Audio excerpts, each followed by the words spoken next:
Yan si Milo. Milo.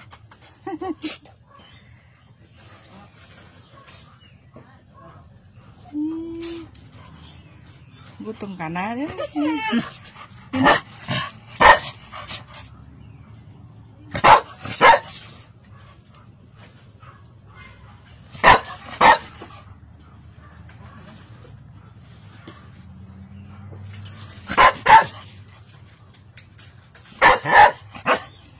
Gutom na. Hey,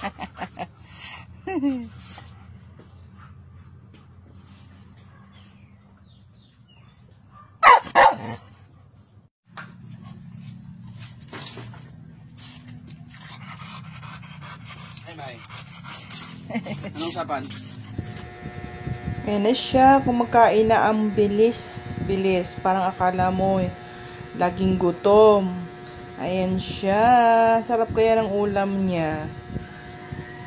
Napakain kasi. Kailangan puntahan kasi sila kuya wala.